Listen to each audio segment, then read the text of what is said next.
सनातनी दोस्तों, आपका यूपी नाउ के आध्यात्मिक प्रयाग में स्वागत है। इस समय श्राद्ध का समय चल रहा है। रीतियों को मानते हुए हम पूर्वजों के प्रति श्रद्धा भाव रखते हुए इसमें शामिल तो होते हैं, परंतु इन्हें क्यों फॉलो किया जाता है नहीं जानते। अधिकांश लोग नहीं जानते। धार्मिक और वैज्ञानिकता के आधार पर इनकी परख क्या है। इन दिनों जानवरों, विशेषकर गाय और कौवों को भोजन देने के पीछे मनीषियों की क्या सोच रही होगी, ये भी नहीं जानते। हमने इन तमाम प्रश्नों की तह में जाकर इनके उत्तरों को जानना चाहा।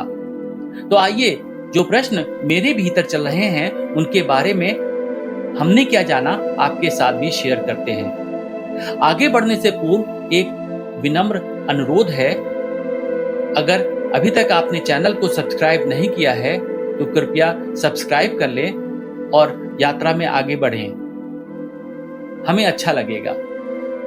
तो आइए शुरू करते हैं अपनी इस नई यात्रा को।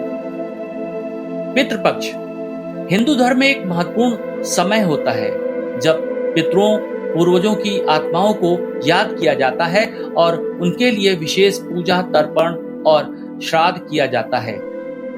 इसका उद्देश्य उनके प्रति सम्मान जताना और उनकी आत्माओं की शांति के लिए प्रार्थना करना होता है। यह आमतौर पर भाद्रपद पूर्णिमा से लेकर अश्विन अमावस्या महालय तक 15 दिनों का समय होता है। वैज्ञानिक आधार क्या है? प्राकृतिक संतुलन और पर्यावरण संरक्षण।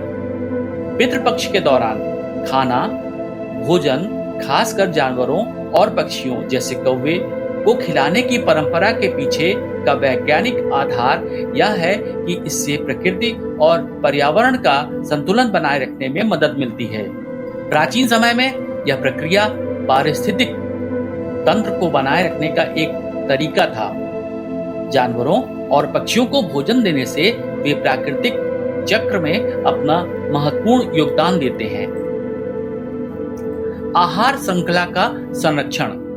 कौवों और अन्य पक्षियों को खाना खिलाने का भी एक उद्देश्य यह होता है कि वे पर्यावरण की सफाई करते हैं और आहार श्रृंखला में संतुलन बनाए रखते हैं।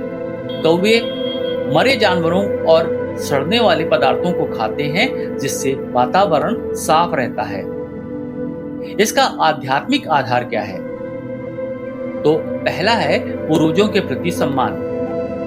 हिंदू मान्यताओं के अनुसार पितृपक्ष के दौरान पितरों की आत्माएं धरती पर आती हैं। यह समय पूर्वजों के प्रति सम्मान और आभार प्रकट करने का होता है।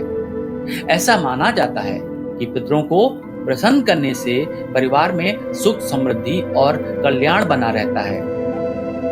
दूसरा है कर्मों का फल। हिंदू धर्म में यह माना जाता है कि पूर्वजों के लिए किया गया श्राद्ध, कर्म और तर्पण उनके पापों को मिटाने और उनकी आत्मा को शांति प्रदान करने का कार्य करता है। पितरों की कृपा से परिवार में कष्टों का निवारण होता है। तीसरा, कौवों का महत्व क्या है? कौवे को पितरों का प्रतिनिधि माना गया है। ऐसा माना जाता है कि पितरों को कौवे के माध्यम से भोजन मिलता है। कौवे के भोजन ग्रहण करने से यह संकेत माना जाता है कि पितर प्रसन्न है। कौवा प्रकृति में एक स्कैवेंजर है जो अपशिष्ट और मरे जीवों को खाकर पर्यावरण की सफाई में योगदान देता है, इसलिए इसे विशेष महत्व दिया गया है। पशुओं को खाना खिलाने का महत्व।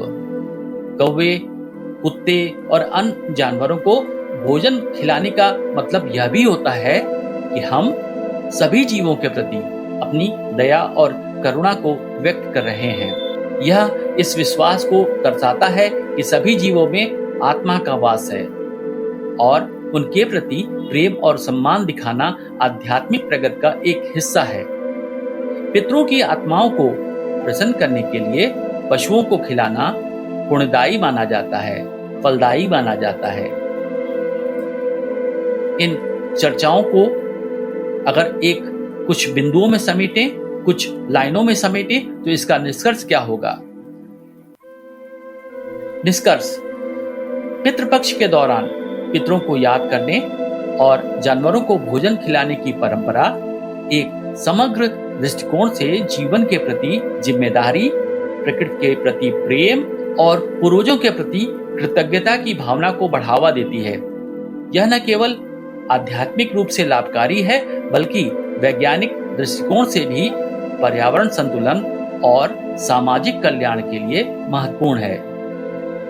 दोस्तों, अगर आपको ये पोस्ट दी गई जानकारी नई लगी हो, अच्छी लगी हो, पहली बार सामने आई हो, तो अपना लाइक हमें दें। अपने से जैसे मानसिकता वाले लोगों के साथ इसे शेयर करें। और अगर अभी तक हमारे अनुरोध के बाद भी आपने चैनल को सब्सक्राइब नहीं किया है, तो प्लीज सब्सक्राइब करें, हमें अच्छा लगेगा।